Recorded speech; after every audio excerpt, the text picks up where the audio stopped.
Romanos capítulo 1, do verso 18 em diante, nós leremos até o verso 23, mas nossa concentração estará no verso 18, o primeiro verso que leremos. Então peço à igreja que acompanhe a leitura. Romanos 1, 18 a 23, assim diz a palavra de Deus. A ira de Deus se revela do céu contra toda impiedade e perversão dos homens que detêm a verdade pela injustiça. Porquanto que de Deus se pode conhecer é manifesto entre eles, porque Deus lhe manifestou.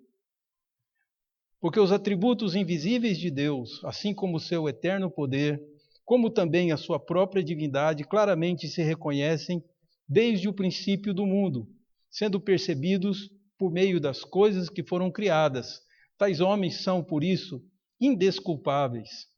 Portanto, tendo conhecimento de Deus, não o glorificaram como Deus, nem lhe deram graças, antes se tornaram nulos em seus próprios raciocínios, obscurecendo-lhes o coração insensato.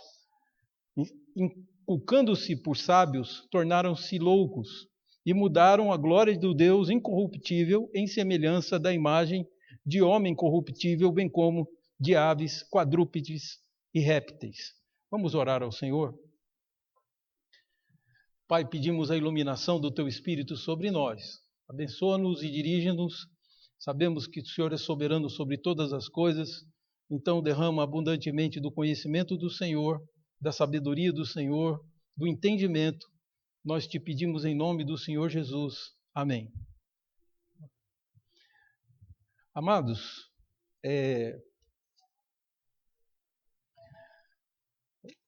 meu irmão me contou certa vez, quando nós éramos bem mais jovens, uma historinha que depois eu vi ele repetir um sermão que ele pregava. A historinha era o seguinte, era sobre a insensatez, que pegou um incêndio numa ilha, e os animais que habitavam a ilha precisavam fugir para o continente para escapar do fogo, porque senão todos morreriam. Então, quando eles caminhavam para pular na água, para poder sair, o escorpião conversou com a tartaruga e disse: me leva com você, você tem o casco forte, tudo, você nada bem, me leva com você. A tartaruga teria dito: eu não vou te levar, você é conhecido pelo perigo que você representa. E o escorpião disse: mas me leva, porque senão eu vou morrer aqui. Você promete que não vai me ferroar? A resposta do escorpião foi: sim, prometo. E os dois começam, o escorpião no casco e a tartaruguinha levando o escorpião. Ele enfia o ferrão por baixo do casco e fere a tartaruga. E a tartaruga disse: agora que você me ferrou, nós dois vamos morrer. E a resposta foi: eu não pude evitar porque isso faz parte da minha natureza. Mas é interessante que em várias vezes, em várias circunstâncias, nós observamos as pessoas preocupadas em satisfazer a si mesmos, muitas vezes investem justamente contra aquilo que é a sua própria solução. O pior inimigo do homem é ele mesmo. Quantas vezes nós vemos o homem enveredando por vícios, enveredando por práticas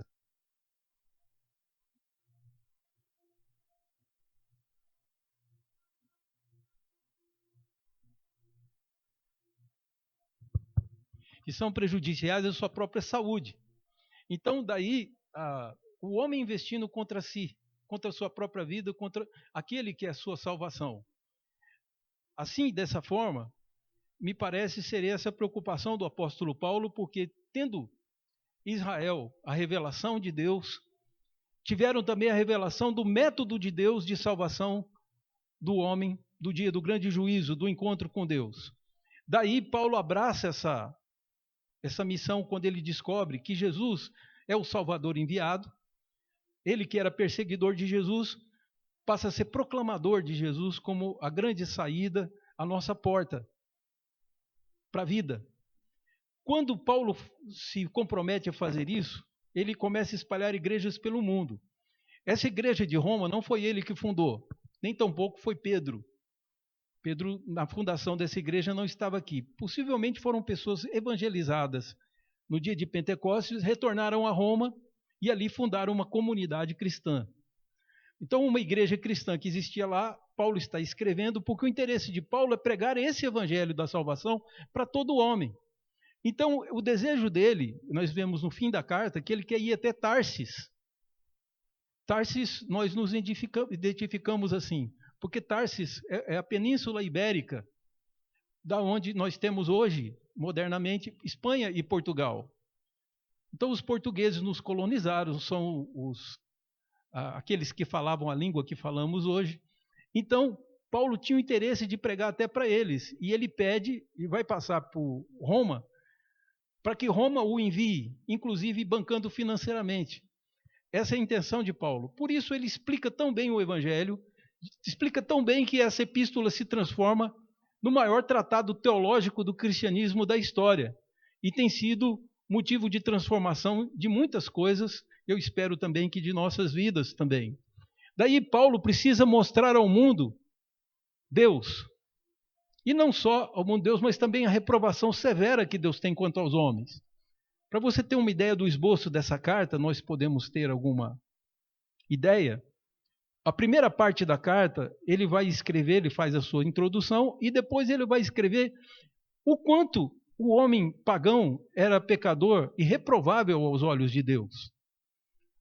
E aí nós vemos Deus irado contra o povo, contra a humanidade.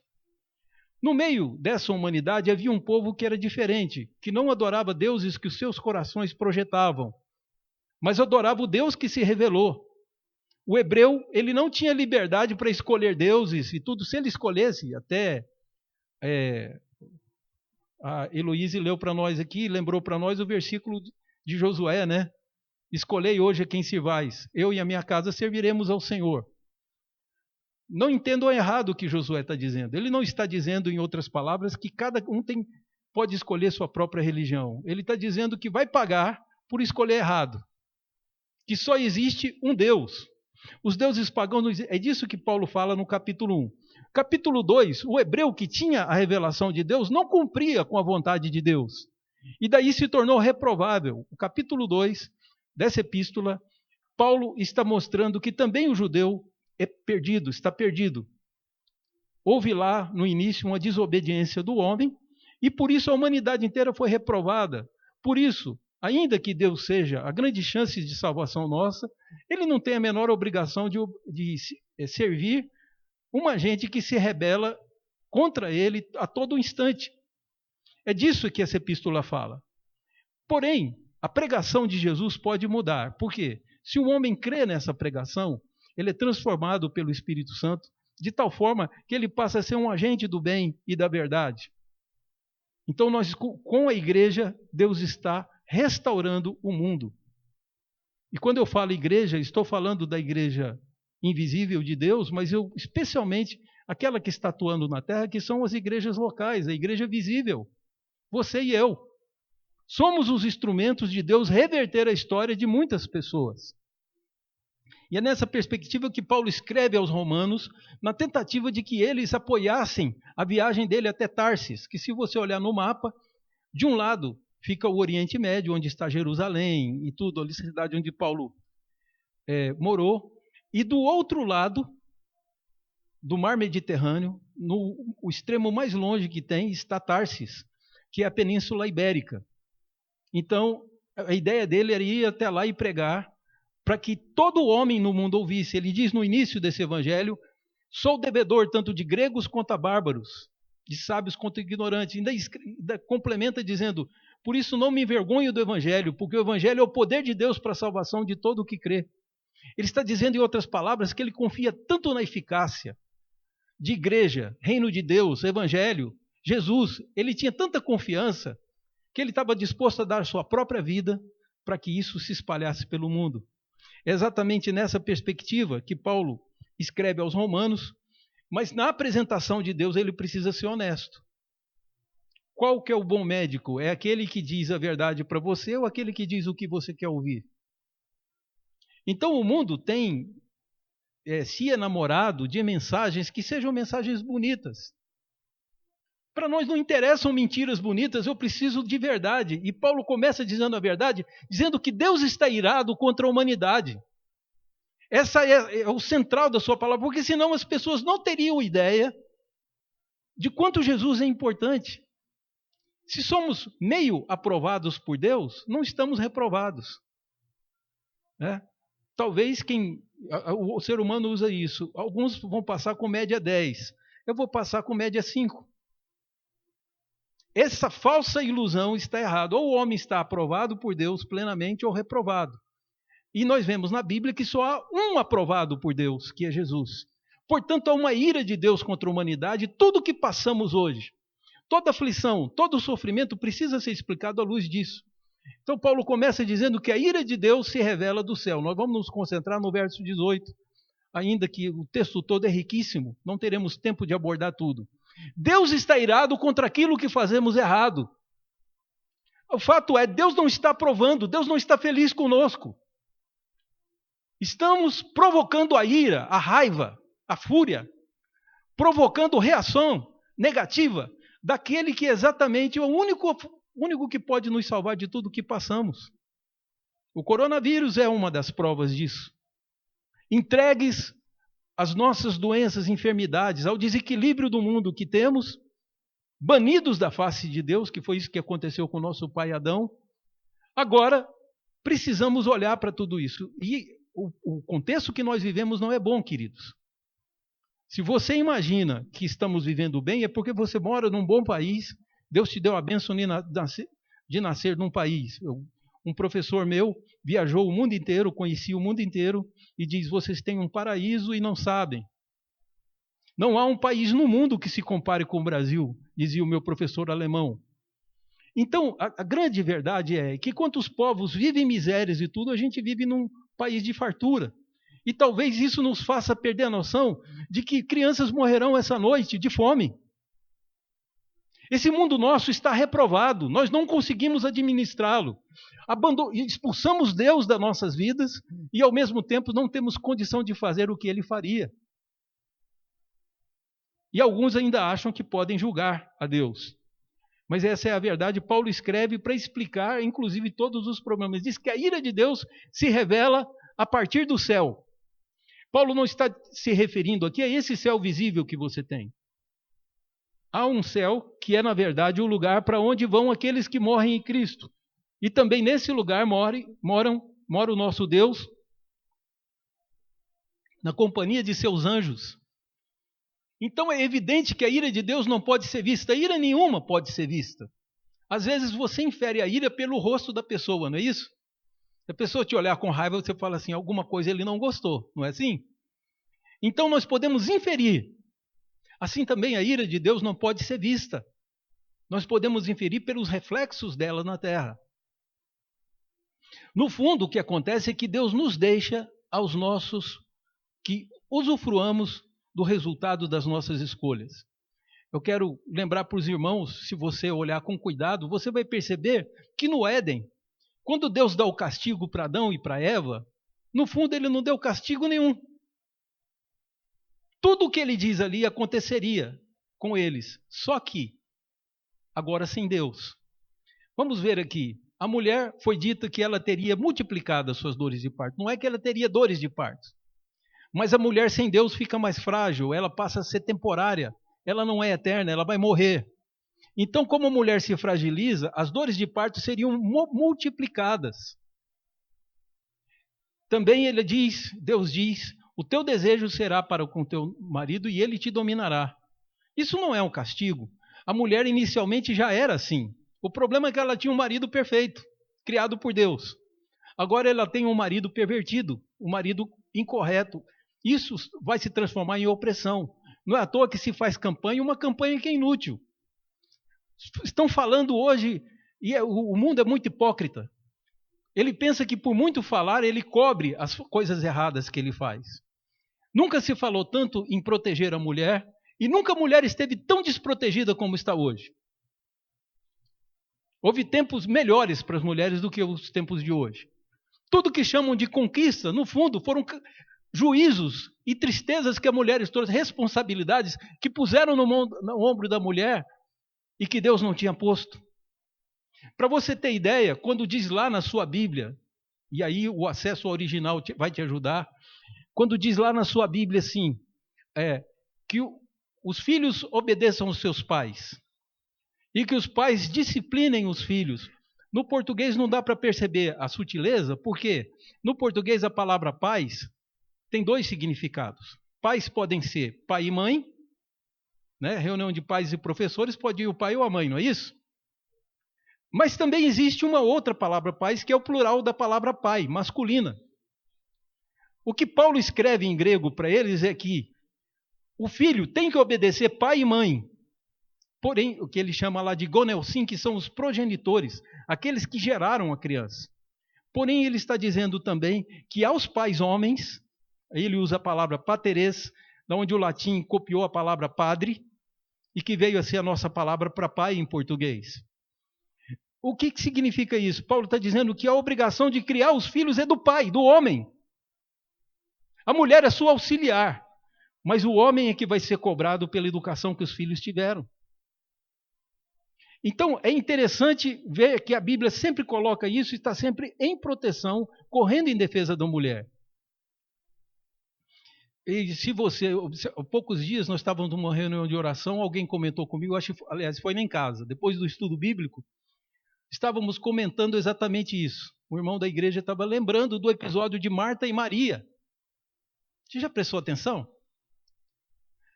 Marta estava dentro do seu tempo e dizia para Jesus, fala para Maria vir me ajudar, porque está cheio de homem na casa e nós temos que preparar tudo, arrumar tudo para esses homens.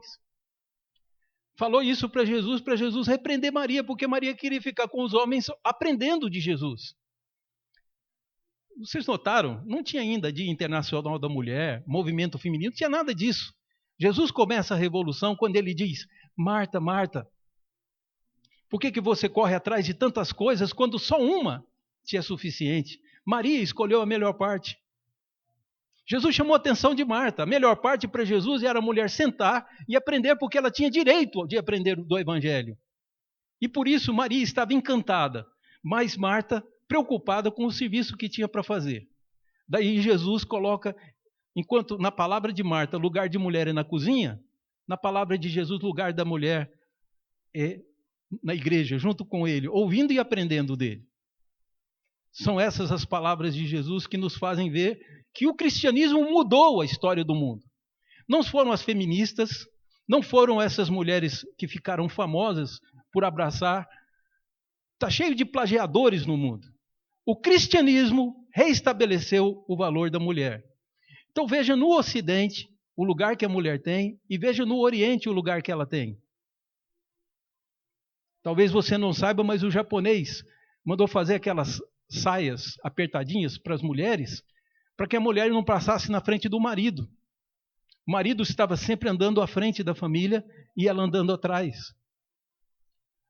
Você não imagina as escravidões e as opressões que a mulher sofre no mundo hoje e que precisamos livrar. O cristianismo livrou. Tanto mulher quanto criança, quanto idoso, são respeitados no Ocidente, estão se fazendo leis para a proteção deles, porque Jesus mudou a história do mundo. Numa época em que jogaram um bebê no lixo, porque era do sexo feminino, não era considerado crime. Numa época em que um homem matar a sua esposa não era considerado crime, Jesus revoluciona, mostrando o seu amor pelas mulheres e que a igreja deve amá-las e dar o seu lugar a elas. Com isso em mente, nós vemos que a ira de Deus se revela do céu, porque o homem é injusto. Eu preciso amar o meu próximo, independente do sexo que ele tiver, eu preciso amá-lo e amar como eu amo a mim mesmo. Essa é a ordem de Deus e o que o cristianismo tirou do judaísmo para levar para o mundo. Então o mundo estava sendo tão revolucionado pelo Evangelho. O Evangelho hoje não causa mais impacto porque nós ficamos fracos. Desculpa, eu tenho que falar da minha geração. O cristão brasileiro, o cristão atual, ele é muito mole.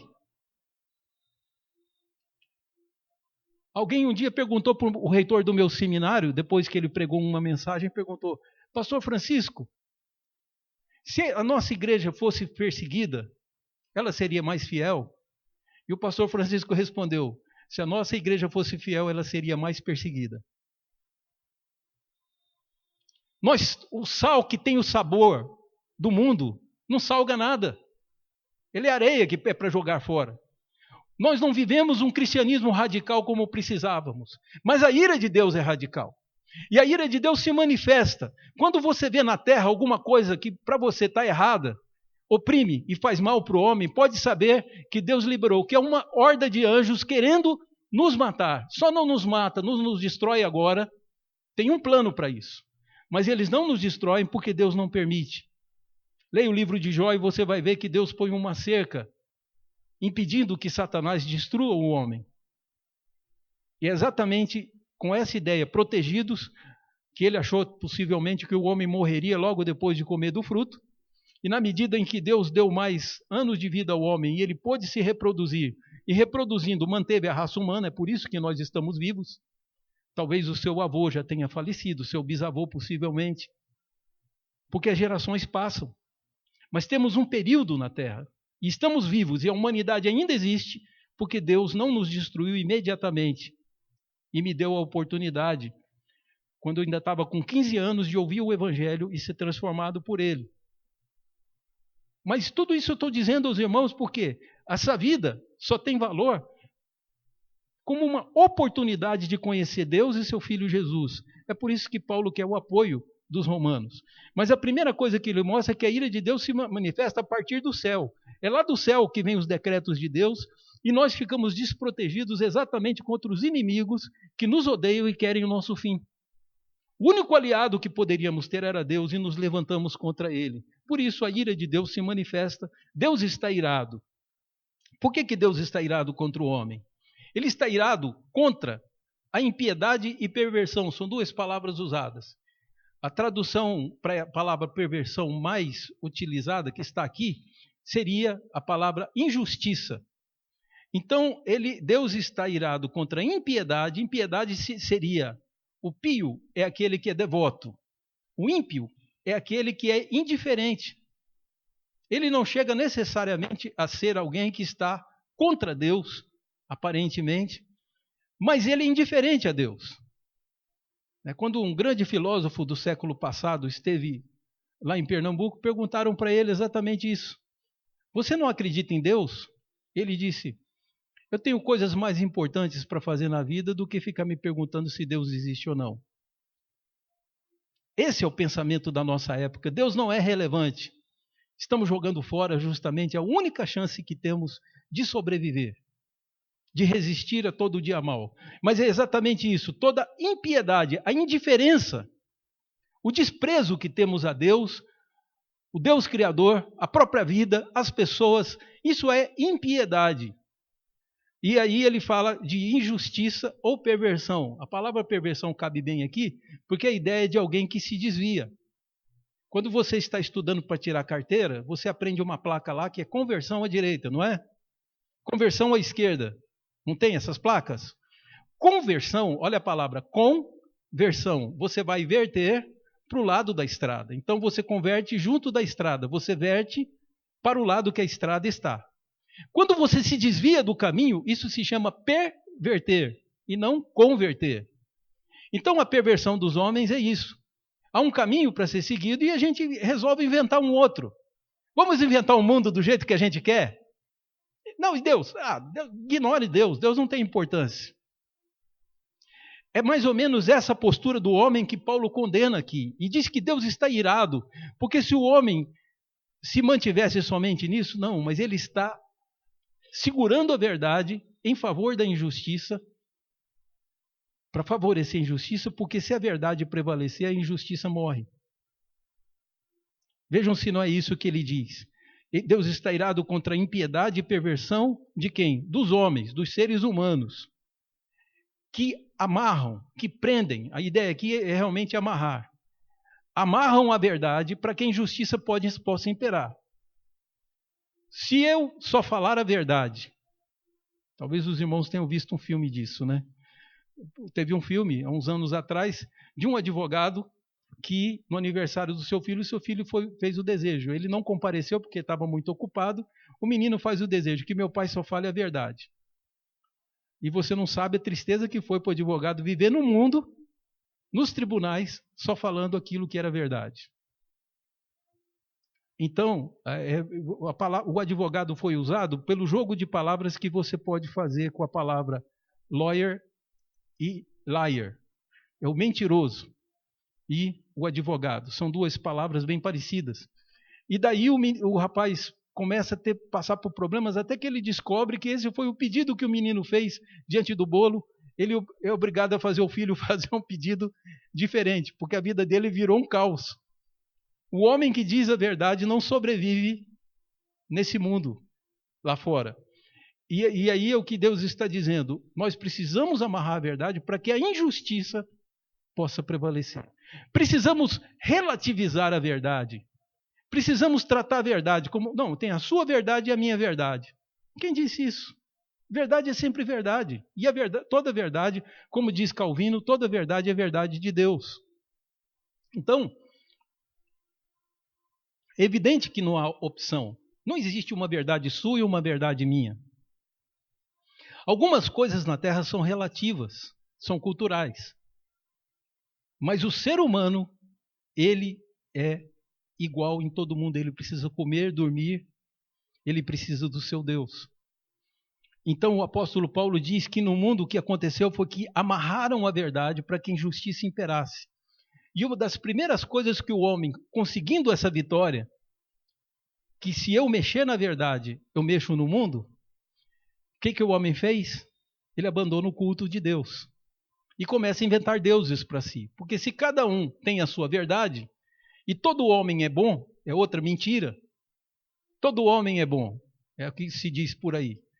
E que a humanidade, Deus não tem razão para odiar a humanidade, para ter ira contra nós. Será que não? É exatamente isso que Paulo está dizendo, que a chance do homem não é mentir para si mesmo, mas procurar a Deus e dizer a verdade. Dizer, Senhor, eu preciso de Ti. O apóstolo João diz que se nós confessarmos nossos pecados, Ele é fiel e justo para nos perdoar. Ele prometeu que nos perdoaria. Portanto, Deus ainda é a única chance que temos, e sem Deus estamos protegidos na mão de um exército invisível que nos odeia e quer nos destruir. Então, aqui o que Paulo diz, ele não diz que Deus empurrou o homem para as paixões infames, conforme a partir do verso 24 ele vai falar. Ele diz que Deus entregou o homem.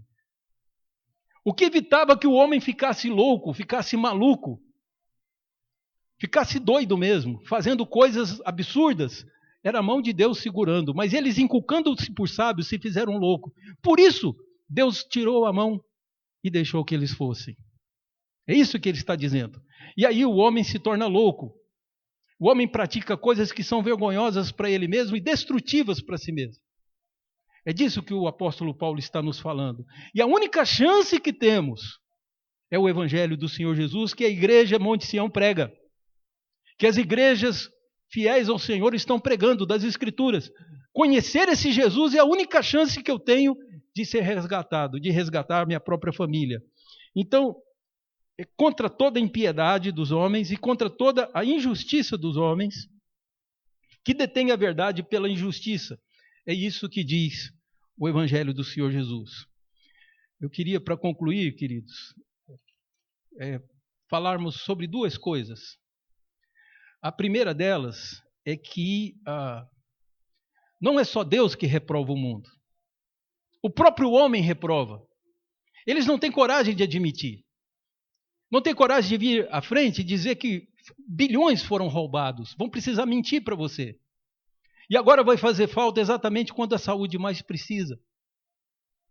Agora vem uma epidemia e nós estamos despreparados, desprotegidos, porque nosso país é um país rico, mas foi roubado vergonhosamente. E quem é que vai dizer a verdade sobre isso? Exatamente esse comportamento que tinha antigamente é o comportamento que nós temos hoje. E aí eu queria mostrar que o mundo reprova. Eu vou ler um trecho aqui, vou tentar lembrar aqui de um texto, de uma música que foi composta por um homem do mundo. Até onde eu sei, ele não tem nenhuma influência cristã. Mas ele é um secularista.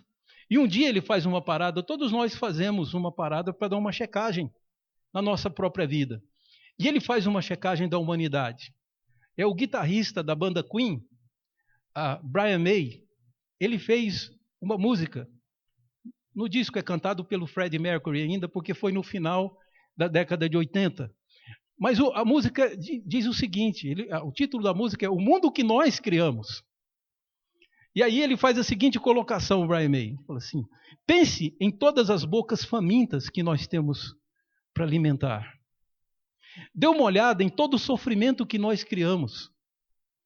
É esse o mundo que nós criamos? Para que fizemos isso? E aí ele diz, se há um Deus no céu, ele está olhando para baixo. E o que ele estará pensando do que fizemos com o mundo que ele criou? O próprio mundo fala dos seus próprios problemas, não aponta Jesus como solução, mas ele se reprova. E eu lembro das palavras sábias do apóstolo Paulo no capítulo 14 de Romanos, quando ele diz, bem-aventurado é aquele que não se condena naquilo que aprova. Não precisamos aprovar o que o mundo faz, porque o mundo está errando. Deus está irado com o mundo e quem der razão para ele vai estar sob a ira de Deus também. Precisamos de Jesus. É isso que é a grande ênfase de Paulo na carta. Porque se há um Deus irado, ao contrário de provocar esse Deus, eu vou abrir os meus braços para o seu filho. Salmo 2 diz, veja o filho, para que ele não se irrite. Reconheça o rei. Juntemos os reinos da terra e vamos servir esse Deus. Porque é o único que tem a chance, que tem a possibilidade, que tem o poder para nos salvar. Ou será que alguém sabe aí uma forma? Já descobriram um remédio para o coronavírus? Claro que não. Mas não quero encerrar de forma negativa. Eu gostaria, antes de encerrarmos, de lembrar aos irmãos uma história que os irmãos conhecem. Havia um grupo de caldeus, de babilônios, que odiavam os hebreus que moravam lá, porque os hebreus eram homens que estavam na corte da Babilônia, não comiam das iguarias, nem se deleitavam com os prazeres que eram oferecidos, e eram os mais sadios. Eram aqueles que eram mais inteligentes. Então é evidente que os caldeus tinham ódio do hebreu, porque o hebreu não participava dos seus vícios, mas era feliz, mais do que eles. Então, um dia, Nabucodonosor fez uma estátua imensa de mais de 30 metros, dele mesmo, para que o povo o adorasse. Isso era importante para o reino se manter unido debaixo da força de Nabucodonosor.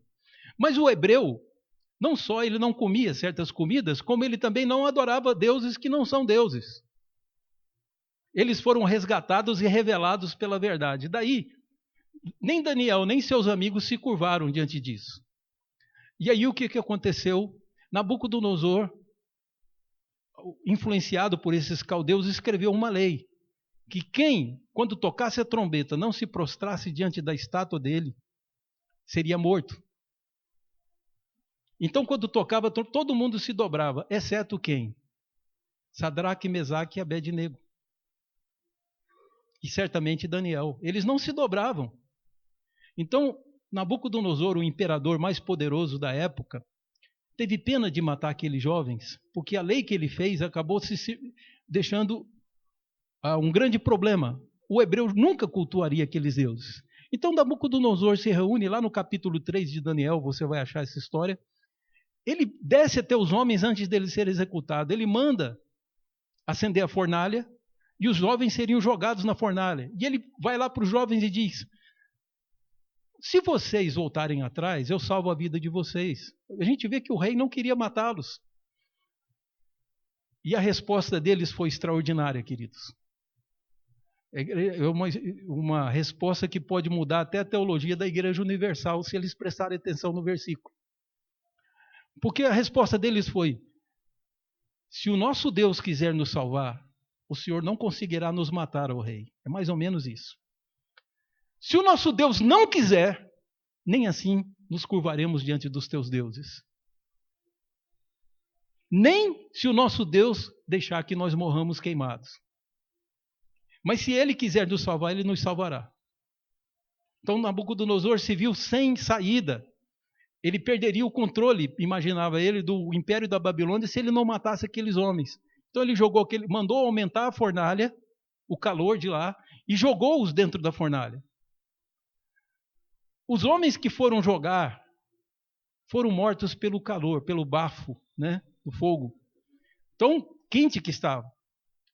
Mas, de repente, Nabucodonosor olha dentro do fogo, ele observa andando 4 pessoas, os 3 jovens que ele tinha jogado e mais alguém. Ele fala assim, como que é isso? Os homens não morreram.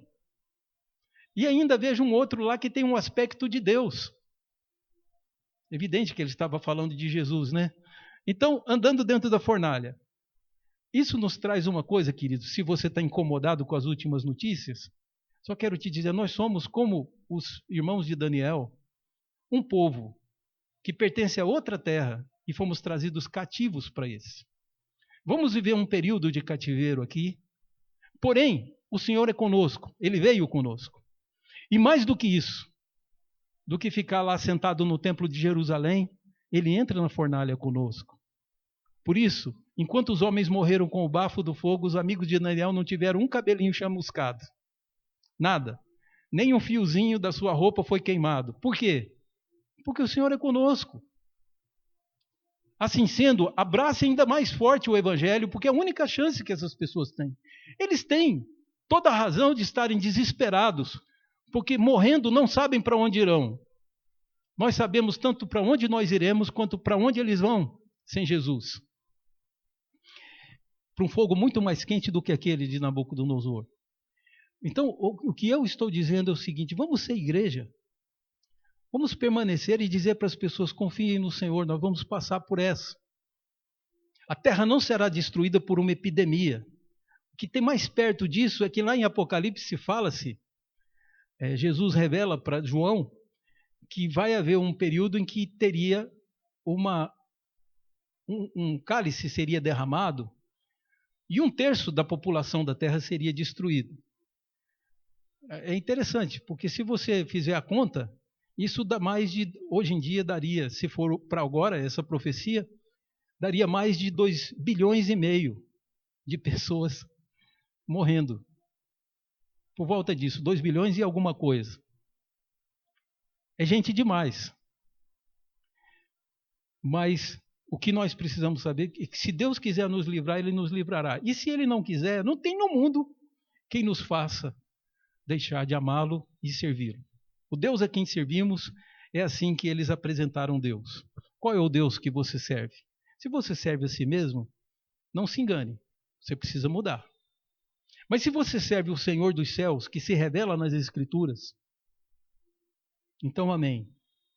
A terra será poupada exatamente porque é um povo que, ao contrário de se rebelar contra Deus, é um povo que se submete e serve a esse Deus, que faz uma aliança com Ele.